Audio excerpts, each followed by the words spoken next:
there is election in Uganda. Therefore, there is no reason when we come to Parliament as members of the opposition, we don't elect our leader, who is the leader of opposition. I want to pray before you members of Parliament that it is important that the pillar of democracy, which is election, should actually be done by us, the opposition, who are actually about to take power. So I thank you very much, Madam Speaker. The justification is just clear and right on the wall. We need an election clear in the opposition. Other than that, there's an order.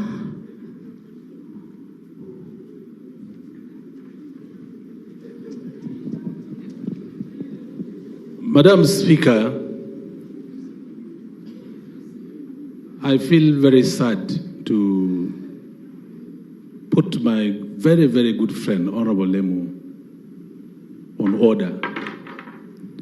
Madam Speaker, when you look at the practice and the framers and those who enacted the Parliamentary Act, as it stands now, there are issues embedded as to why the current arrangement in Parliament is working appropriately. Because when you look at the entire structure of the Parliament, we have not had even a situation, for example, in Uganda, where the ruling government elects their chief whips, where we have the prime ministers being elected, or the ministers even being elected. So this motion is trying to present to us, the members of Parliament, is actually very dangerous. So is he in order?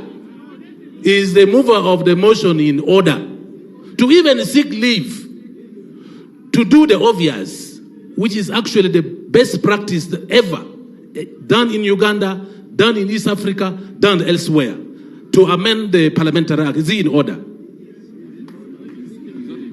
Honourable members, the Administration of Parliament Act, the section that is quoting is not entrenched. And the honourable member is just seeking leave. The best we can do, if we are not in agreement with what the honourable member is saying, we follow this to the committee and fail it at the committee or fail it in the House when it comes for the second reading. But we do not have the mandate to deny a member to seek leave.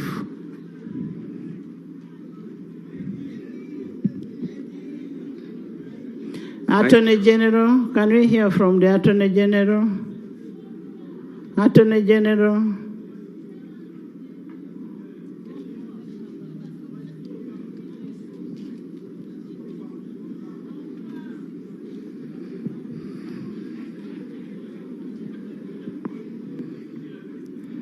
Thank you, Right Honourable Speaker. Right Honourable Speaker and colleagues, Article 82A of the Constitution provides for the office of the Leader of Opposition. It says that under a multi-party organization, under the multi-organization or party form of democracy, there shall be in Parliament a leader of the opposition. Clause 2 says Parliament shall, by law, prescribe the following in respect of the leader of opposition. A, how he or she is chosen. And I believe Honourable Rumu's motion is on the basis of that. I beg to submit. Thank you, thank you. Thank you so much, honourable members. I continue.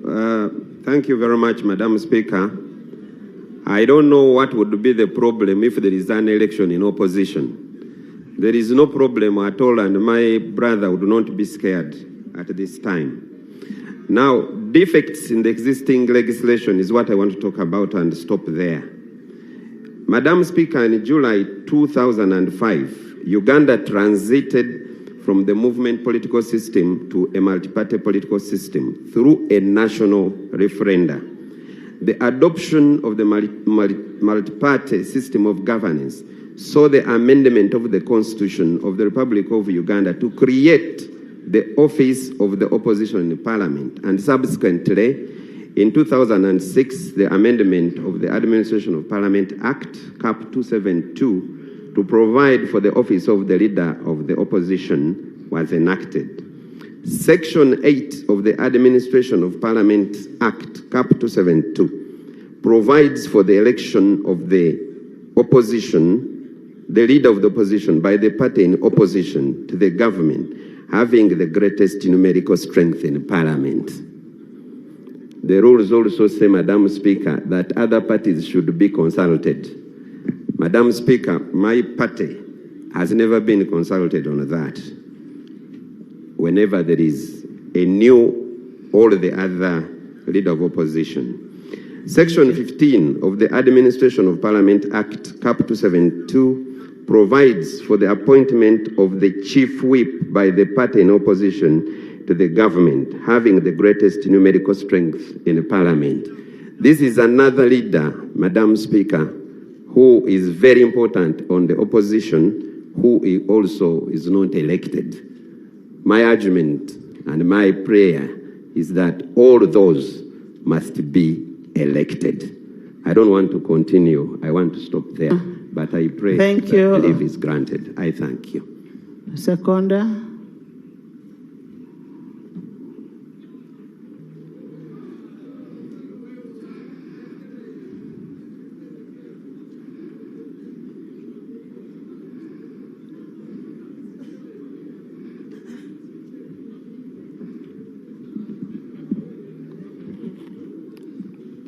Thank you, Right Honorable Speaker.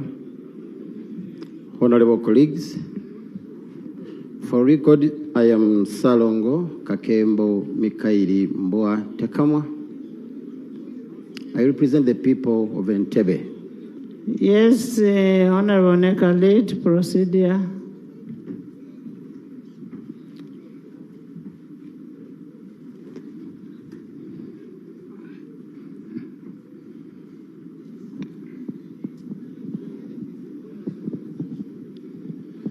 Thank you very much, Right Honorable Speaker.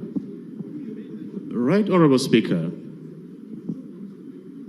this is a special regional sitting and the first of its kind in the history of Uganda. And the regional sitting began from northern region. And as such,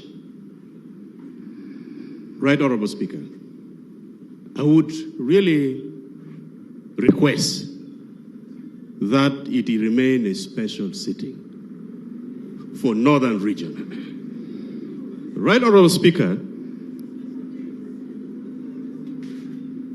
I see vividly passionate fights being embedded in the spirit which is well-deserving, much well-arranged sitting, very peaceful. I would love us to proceed in that same spirit of a special sitting. This motion can be raised when we are back at Parliament, not at regional level. Right, Honorable Speaker, is it really procedurally right for us to proceed in this manner, to bring personal vendetta in a special regional sitting? I submit. Honorable Guang. Thank you very much, Right Honorable Speaker. While I appreciate the concern my colleague has raised, Madam Speaker, is it in order for a member to initiate and to begin to think the regional sitting is not a sitting of parliament. Is in order to deny members to participate in the deliberations which are prescribed in line with the order paper of the day. Is in order. Honorable members, much as we are sitting in a Gulu, this is a normal sitting. And being a normal sitting, and as I said, let's not act in anticipation. There is no fight. The law is not made for one person. Today, I am a leader of opposition. Tomorrow, another person will be a leader and whatever. But I don't see any fight in this thing. And you can reject when it comes to the second reading. We should not deny a member his right, which is enshrined in the Constitution. Yes, a brief one. Thank you, Right Honorable Speaker. Sarah Opendi, please sit. Please sit. Let's first hear from the seconder. Right Honorable Speaker, you have guided well, and I want to thank you. Right Honorable Speaker, before I give my small remarks, allow me to convey greetings from the people of Entebbe. And one of whom Honorable members, we need to move faster so that we adopt the report of agriculture. Thank you, Right Honorable Speaker. Of infrastructure. Right Honorable Speaker, you have just told us that one of my voter, my resident, is joining us in an hour. Allow me to convey the greetings of the people of Entebbe. In Entebbe, we are cosmopolitan, and we have quite a number of people from the greater north, and I bring greetings to them, and I'm here to represent my people of Entebbe who elected me. I want to say this, that I do not have any personal vendetta. In as far as this motion is concerned, I am convinced beyond reasonable doubt, Right Honorable Speaker and colleagues, that this move is going to give us more unity as the opposition and respect for each other. Let us vote for our leaders. What's wrong with that?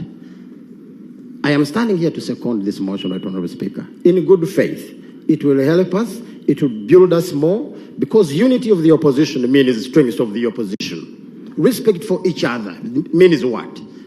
Because I must participate in electing my leader as the opposition.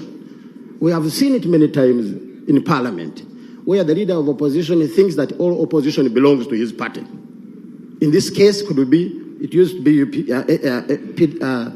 FDC, and all the opposition would see ourselves as FDC, and yet not. You see, because we did not participate in electing the leader of opposition. Now we are seeing a national unity platform. Tomorrow it will be another party. Honorable Mbwa, we didn't behave like that. I was in FDC. Yes, I want to thank you that you did not, but I am getting so scared that I see the opposition in a court as if it is only one party. So I want to bring each and everyone on board through this, that come, vote your leader. He will respect you. You will respect him. We shall not have any fight. He will unite us, and by that, it will make us more stronger in the Parliament of Uganda. Thank you. I beg to move right. Thank you. Honorable members, I now put a question that Honorable Lumu be granted leave to introduce a private member's bill, the Administration of Parliament Amendment Bill 2024. Those in favor say and the contrary nay. The ayes have it. Pursuant to Rule 121234 of the rules of the procedure, the clerk is hereby instructed to accord the member a requisite support to ensure that the bill is tabled for the first reading. Next item. Item number 42, motion seeking leave of Parliament to introduce a private member's bill, the National Transitional Justice Bill 2024. Further name, the National Transitional Justice Bill.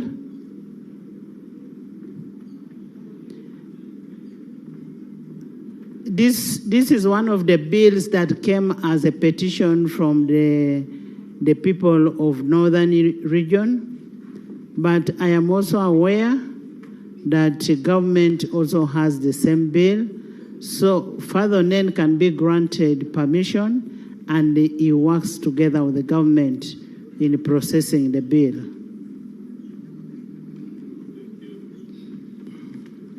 Thank you, Right Honourable Speaker, for granting me this opportunity to move a private member's bill entitled The National Transitional Justice System, moved under Articles 79 and 94 of the Constitution of the Republic of Uganda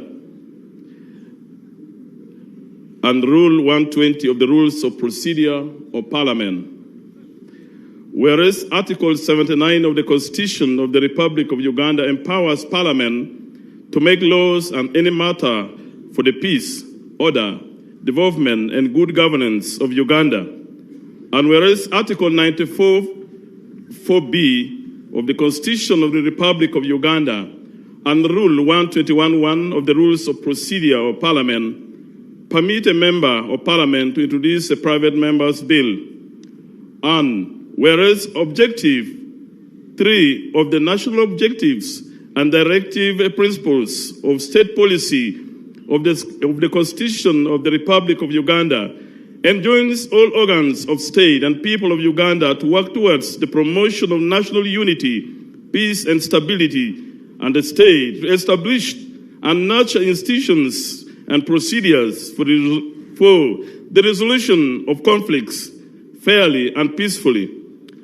Aware that since gaining independence in 1962, Uganda has experienced cycles of violence, political instability, and gross human rights violations, especially during the brutal regimes of Idi Amin and Milton Obote, and during the protracted LRA insurgency in northern Uganda, among other conflicts. Further aware that the different episodes of political instability have left deep scars on the nation's fabric, arising from the severe violence that has claimed countless lives in form of extrajudicial killings, forced disappearances, loss of property, and torture, perpetuating a legacy of fear, mistrust, and impunity. Recognizing Uganda's history of political instability, conflict, and human rights violation, including episodes of violence, ethnic strife, and authoritarian governance. Recognizing that the National Resistance Movement government has made tremendous effort towards resolution of conflict and maintenance of peace and security within the country through attempts such as the Juba Peace Talks, the establishment of the International Crimes Division of the High Court, and the development of the Transitional Justice Policy of 2019. Further recognizing that the efforts of government to foster peaceful reconciliation in the country have been immense. However, there is still need to address the historical wrongs through measures that will embrace accountability, truth, reconciliation, reparations, and reconciliation. Now, therefore, be it resolved by Parliament that this House grants me leave to introduce a private member's bill to provide for transitional justice, and a draft of which is hereto attached and I will lay it on table. Thank you. Do order the publication of the said bill in preparation for its first reading. I beg to move. Thank you. Seconded. Who is the seconder?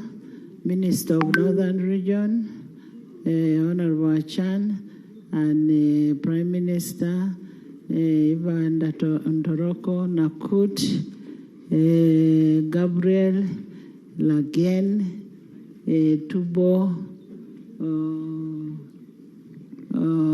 Bunyoro Affairs, Labor, Honorable Nyakun, Honorable Dr. Kaducho, and Aroboy, Honorable Ichwero, Honorable Gwang.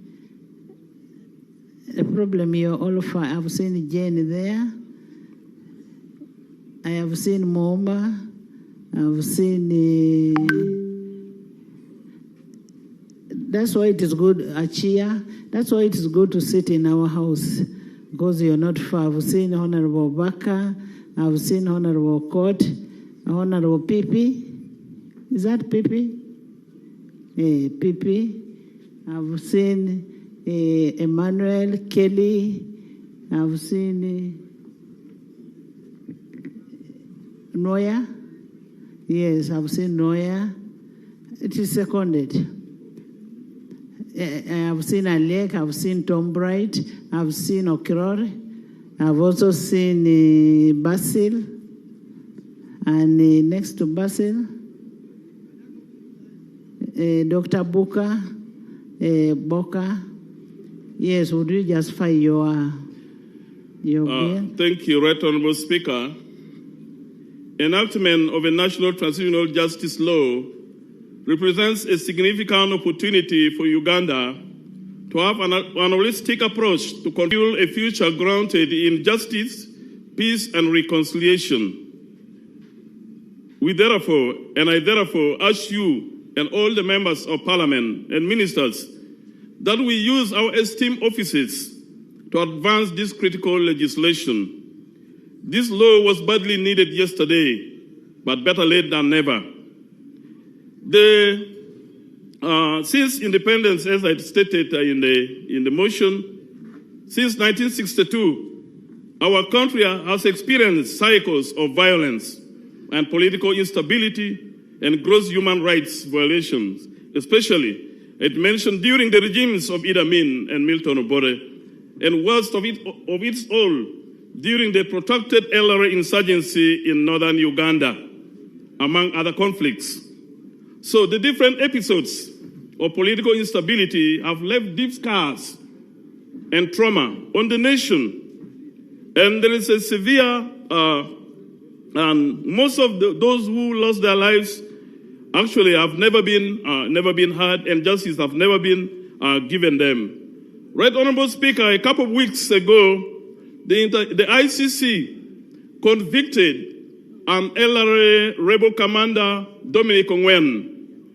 And the victims of Dominic Ongwen are going to be compensated by the ICC. A few days ago in Gulu, another LRA commander, Koyelo, was convicted by Ugandan court. But his victims are not going to be compensated. A big contradiction. We need this law so that victims of violence in the future may have opportunity to be compensated, to be listened to, and this cycle of violence to end in this country. Thank you. Thank you so much, Honorable Father Nen, Attorney General. Please lay.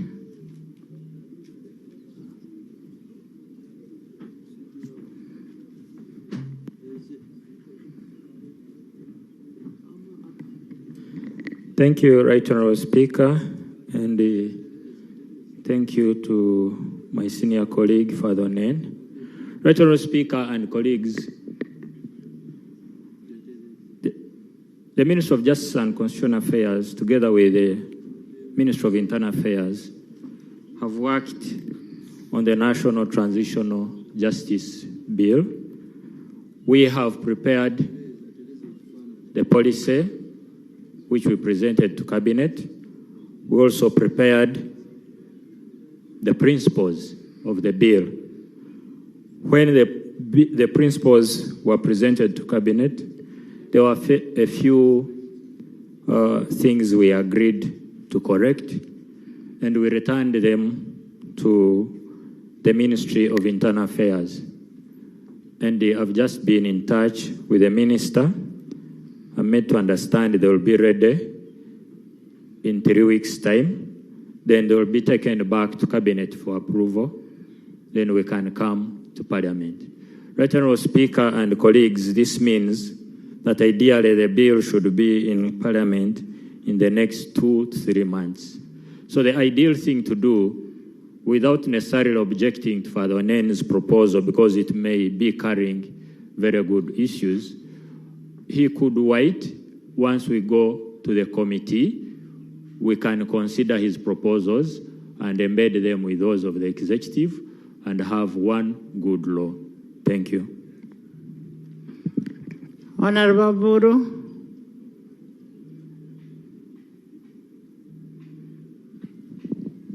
Thank you very much, Right Honorable Speaker, for the opportunity.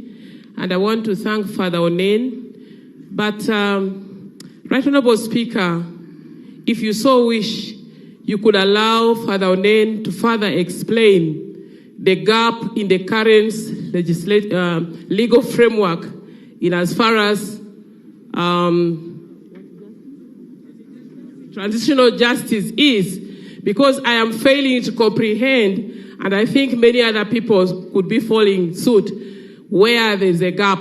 Why is he calling for a law? Can't the current law suffice?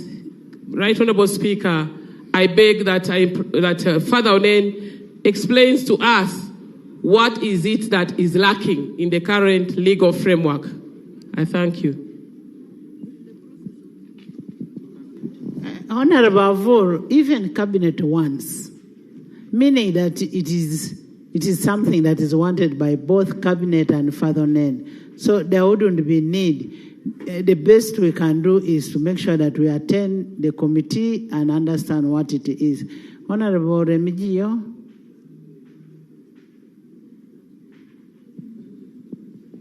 Thank you, Madam Speaker. Madam Speaker, this bill, the Transitional Justice Bill, is actually very critical. And our President has been talking about why do we ignore our traditional justice systems? Why do we ignore those traditional justice systems that work like Mato put? We need, this bill will help us to bring those cultures that are positive, that are in consonance with the Constitution, so that the burden of backlog in courts of Uganda are resolved. The issue of bargaining and the visibility of the victims as provided, as it is always in our traditional justice systems, that the victim participates in a resolution of conflict, because our people, our African tradition is that when there is a conflict, you must make good for that conflict. You must restore justice, because you are going to stay with your neighbor.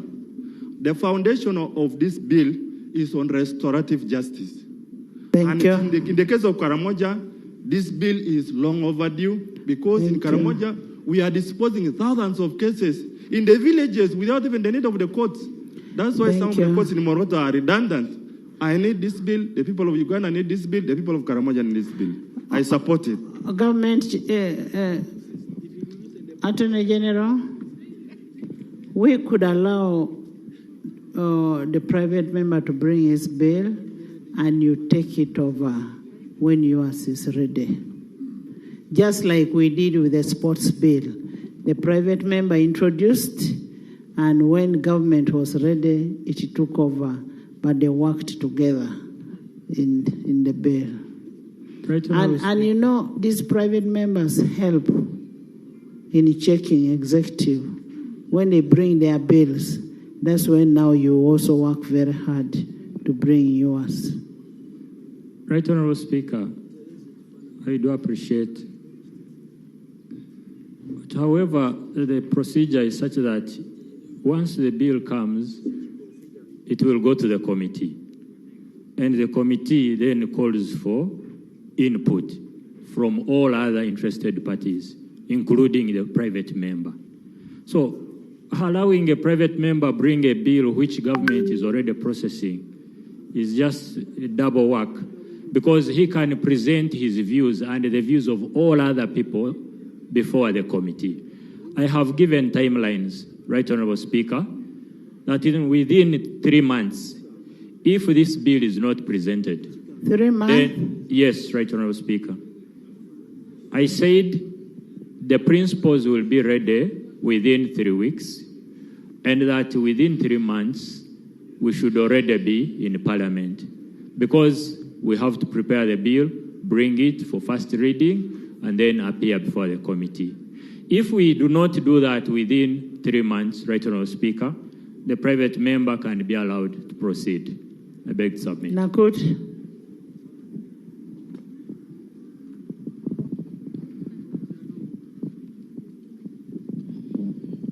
Madam Speaker, everyone has said that this bill is long overdue. And the minister says that they have been working on it. If indeed they have been working on it, why then would he need 3 months? If indeed they have been working on it, then they can use 2 weeks to harmonize and introduce the bill. I submit, Madam Speaker, that this bill should get the attention that it deserves. Thank you. Dan, then Richard.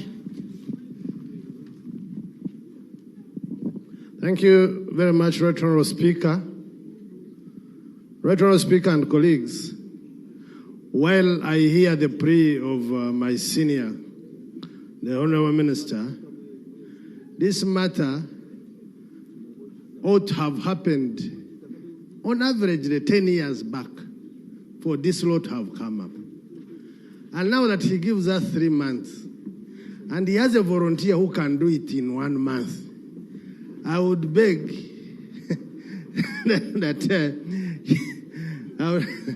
I would beg that the Honourable Minister, like NRM encourages volunteers, in a spirit of NRM, he takes it in, and you allow the bill to proceed.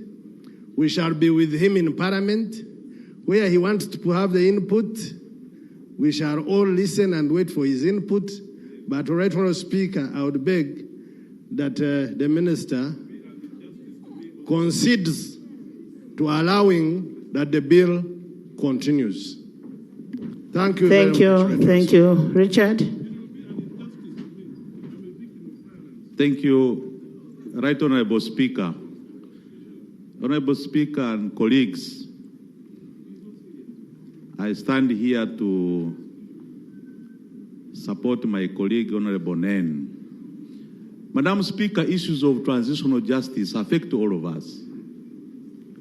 The communities we represent have suffered various cycles of violence, and this is an issue that we should have handled many years ago. While I agree with the Minister that they are working on this bill, but the fact that a private member has come up is an indication that the government has not done what they ought to have done. If the Minister of Justice is interested in this matter and the Minister of Internal Affairs, let's allow the member to bring his bill and then they work at the pace of the private member. Right Honourable Speaker, we have seen many instances before when government has promised to bring a bill in 2-3 months, but it takes another 2-3 years. Right Honourable Speaker, we are in the 4th year of our term, and time is running. Tomorrow government will come with another excuse. Meanwhile, time is going, and Honourable Nen will be caught up by time. By the time we know it, the term is ending. Remember, Honourable Speaker, the bill will not take 1 week with the committee. So I strongly support and plead with you, Madam Speaker, that we allow our colleague, Honourable Nen, to bring his bill, and then the government can come quickly to work with him. Honourable members, I'm going to give government 1 month to come with their input on the bill. As for now, we are going to give Honourable Nen leave. Honourable members, I put the question that Honourable Nen be granted leave to introduce a private member's bill, the National Transitional Justice Bill 2024. Those in favour say and the contrary nay. The ayes have it. And pursuant to Rule 121, 2, 3, and 4 of the Rules of Procedure, the clerk is hereby instructed to accord the member all the requisite support to ensure the tabling of the bill for the first reading. Item number 5, motion for adoption of the report of the Sectoral Committee on physical infrastructure, on the state of transport infrastructure, roads, bridges, railways, and airfields in northern Uganda. Honorable members, we stood over this item yesterday because we needed an addendum from Karamoja region, and I am reliably informed the addendum is ready. And could we have the addendum presented to form part of the report? Then we adopted the report with all the amendments that were captured yesterday. I just want to inform you that the President will be here in the next 30 minutes.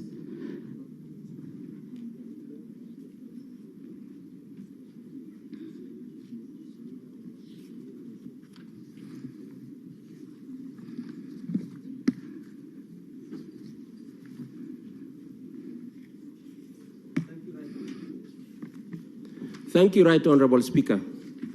I want to present the addendum as per the Karamoja region, the discussions related to the infrastructure report of yesterday.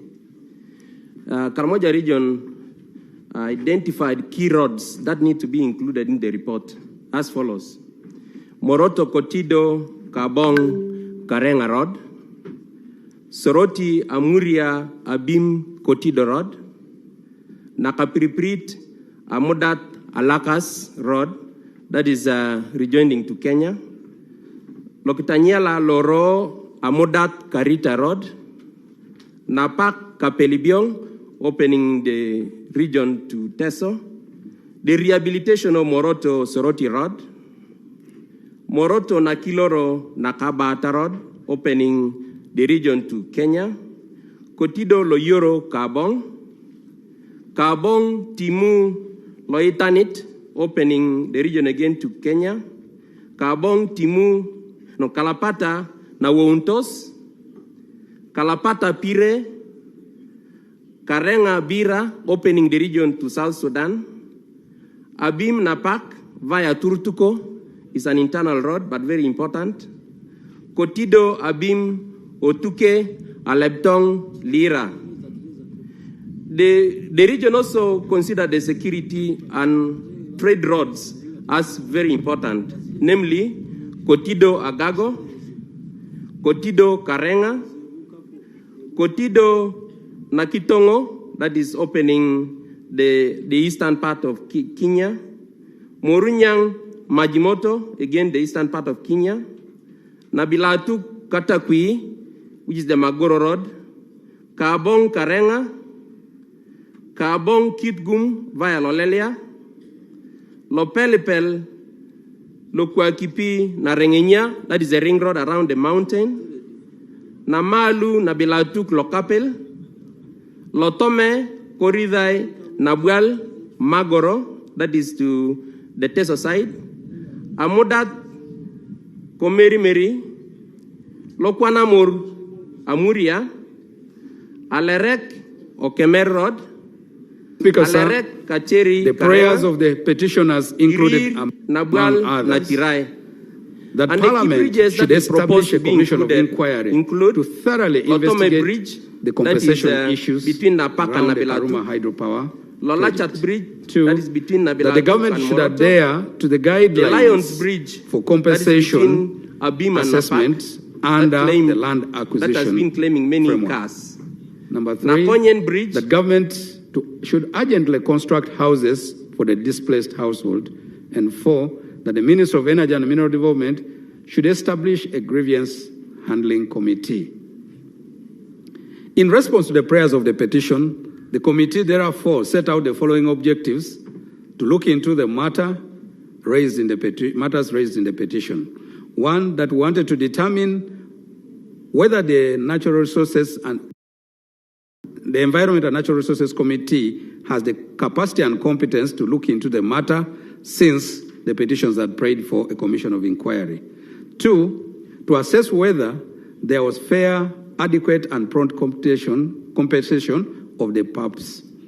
Number three, to ascertain the status of implementation of the Resettlement Action Plan. And four, to report any other matter incidental to this. Mr. Speaker, I will skip the relevant legal regime because we all know that.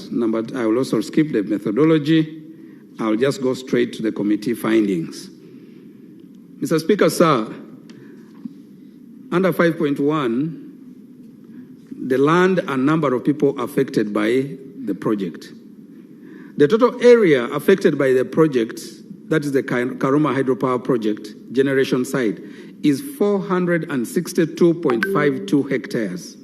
Out of this, 238.6 hectares is land from the Karuma Conservation Area.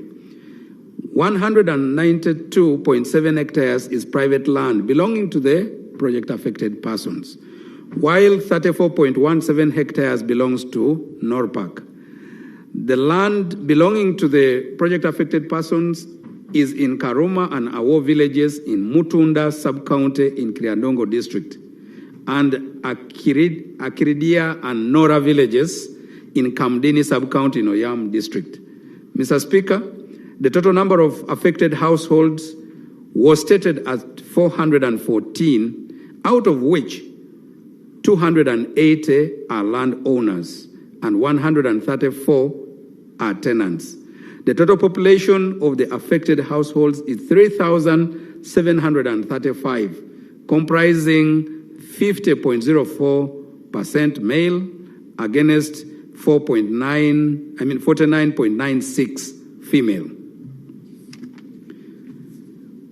Mr. Speaker, on the assessment of the competence of this committee to undertake the assignment, under Article 90 of the Constitution of the Republic of Uganda. Honorable, by the time we assign you, we know.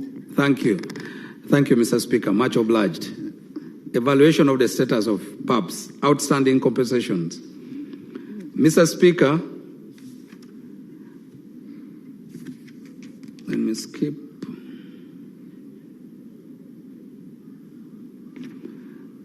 Let me skip those, Mr. Speaker. Compensation, one of the issues was that the committee observed that despite the significant progress made in the compensation process, the Minister of Energy and Mineral Development is in contravention of Article 26(2) of the Constitution to the extent of the 125 claims. We recommend, therefore, Mr. Speaker, that the Minister of Energy and Mineral Development expedites the compensation process of the 125 outstanding claims as required by law. Mr. Speaker, on compensation of ghost landlords, the committee observed that the presence of ghost landlords has resulted in the rightful PUBs being deprived of the compensation they were entitled to. This has led to unfairness and injustice, severe economic hardship, and social displacement, which affects the trust in government processes. Mr. Speaker, as you might note, I am only now looking at the committee observations and recommendations.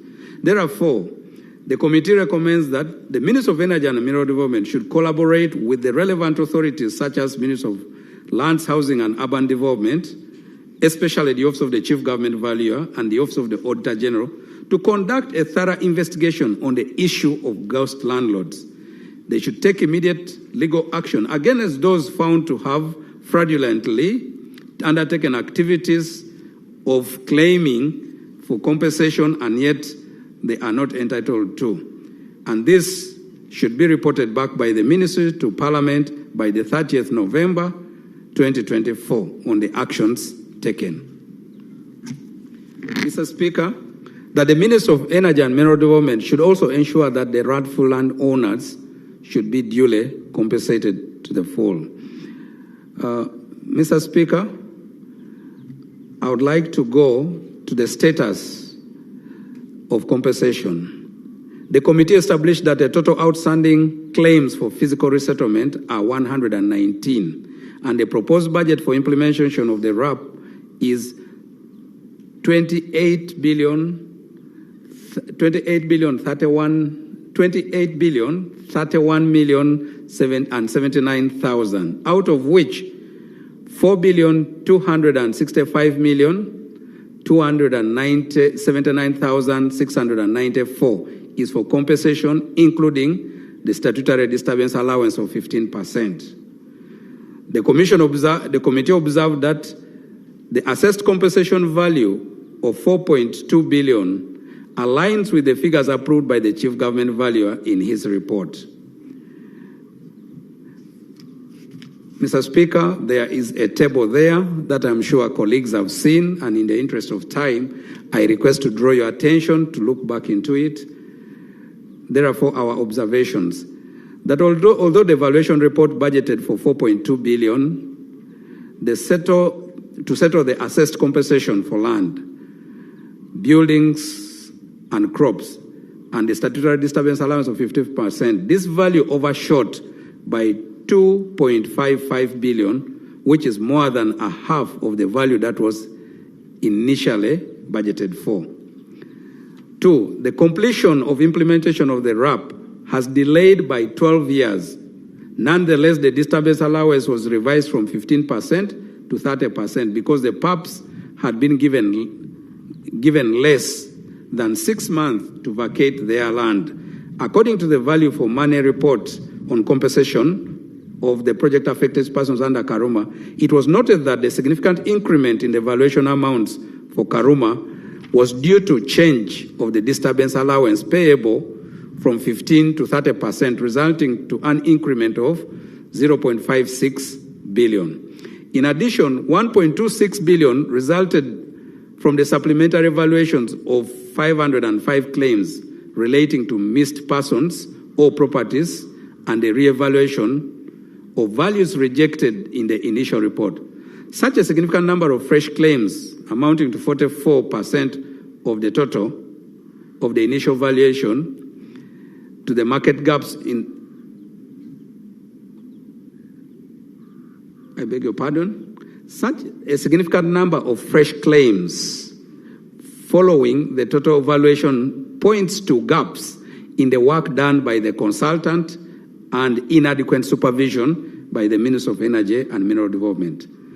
Number 3, purchase of land for the resettlement of PAPs and court cases were a different budget item which does not form part of the valuation compensation sum item that amounted to 4.26 billion. The committee is in receipt of the cases where PAPs claim they were not adequately compensated besides the 6 cases that are in court. These are provided as Annex 2. The recommendations. The committee recommends that the Ministry of Energy expedites the implementation of the RAP so as to fully acquire the project land.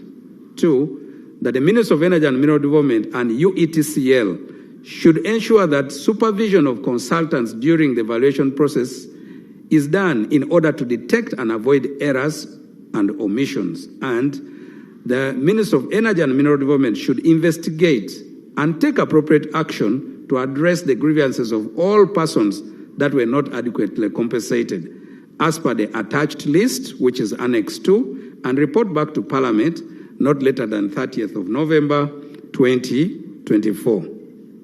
On the status of land acquisition for relocation of vulnerable PAPs, the observations. The committee noted that there was a protracted delay in acquiring land for the PAPs between completion of the PAP RAP assessment in 2012 and the purchase of land which was supposed to be done by 2018. The committee also observed that whereas there are copies of land titles for the purchased land, no copies of transfer forms were received, and this partly explains the continued failure to transfer the land titles to government since 2018. The committee observed that it was erroneous for the Minister of Energy and Mineral Development to purchase land without conducting an official search as advised by the Chief Government Valuer. Moreover, the land was purchased at 75 million more than the value recommended by the Chief Government Valuer. Recommendation. The committee recommends that the Ministry of Energy and Mineral Development and the Ministry of Lands, Housing and Urban Development should conduct a search of the land to ascertain the ownership status of the purchased land. as this will enable or facilitate clarification of other imposters who have also been claiming for compensation. Number two, that the Minister of Energy and Mineral Development should carry out boundary opening of this acquired land in order to mitigate and prevent encroachment of land for the project. Number three, the Minister of Energy and Mineral Development should ensure that ownership of the land acquired in Ngora is expeditiously transferred to government awaiting parceling of the said land for the resettlement of project-affected persons. I think that should be Nwoya.